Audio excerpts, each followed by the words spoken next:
यशाउ बिगैर हिसाब, अल्लाह रब्बुल इज्जत जिसके लिए चाहता है बगैर हिसाब के अता फरमाता है। अब जरा खास बात समझाना चाहता हूं। एक जगह अल्लाह ने क्या फरमाया, अगर मेरी राह में एक दोगे तो मैं कितना दूंगा, 10 दूंगा। दूसरी जगह क्या फरमाया, अगर एक दोगे तो 700 गुना दूंगा। और तीसरी जगह क्या फरमाया, बगैर हिसाब के दूंगा।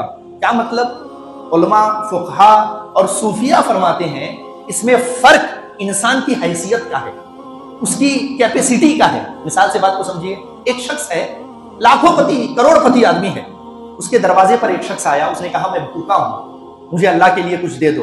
अब इस करोड़पति शख्स ने पेट भर खाना उसे बैठाकर इज्जत के साथ खिलाया। कितना खिलाया? एक वक्त का खाना खिलाया, पेट भर खिलाया। इसकी दौलत में कुछ फर्क पड़ा? करोड़पति है, जैसे अपने लिए खा रहा था वैसे उसको दे दिया। दूसरा शख्स वो है जो लेबर क्लास का है, कमाता है, खाता है, कुछ बचता है। उस शख्स के दरवाजे पर एक शख्स आया, उसने कहा मैं भूखा हूं, मुझे कुछ दे दो। तो अब इसने भी पेट भर खाना उसे खिलाया, उसने भी एक पेट भर खाना खिलाया, इसने भी पेट भर खाना खिलाया। अब तीसरा शख्स वो है जो हर रोज हमाली करता है, हर रोज मजदूरी करता है, घर जाते जाते राशन लेकर के जाता है, उसके पास आगे पीछे कुछ नहीं है, आज कमाएगा तो खाएगा। ऐसा शख्स पूरा खाना तैयार करके अपने बीवी बच्चों के साथ बैठा था, एक फकीर आ गया, आकर उसने कहा मैं भूखा हूं, मुझे खाना दो। तो अब इसने भी पेट भर उसे खाना खिलाया। जरा गौर कीजिए, तीनों लोगों ने पेट भर खाना खिलाया। उस करोड़पति ने भी पेट भर खाना खिलाया, मिडिल क्लास शख्स ने भी पेट भर खाना खिलाया, और जिसके पास पूरा एक ही वक्त का खाना था उसने भी एक वक्त का खाना खिलाया।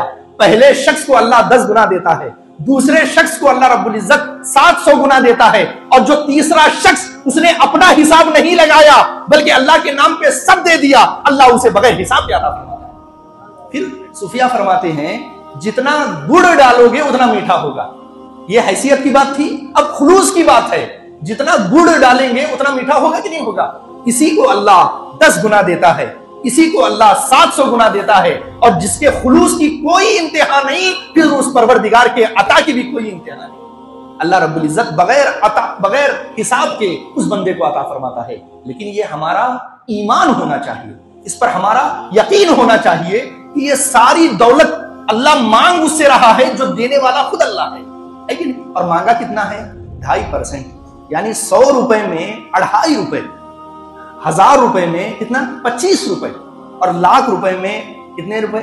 2500 रुपए, लाख रुपए में 2500। मसला क्या बनता है? मसला 100 रुपए में 2.5 रुपए देने का नहीं बनता, मसला टेंशन फिक्र लाख रुपए में 2500 देने का भी नहीं बनता।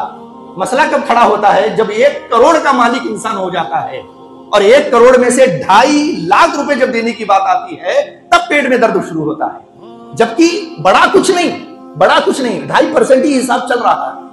100 रुपए में से 2.5 रुपए देना आसान था, 1000 रुपए में से 25 रुपए देना भी आसान था, और लाख रुपए में 2500 रुपए देना भी आसान था। लेकिन बात जब करोड़ों तक पहुंची, बंदे का यह यकीन होना चाहिए कि ऐ अल्लाह मुझे करोड़ों की ज़कात अदा करने वाला बना।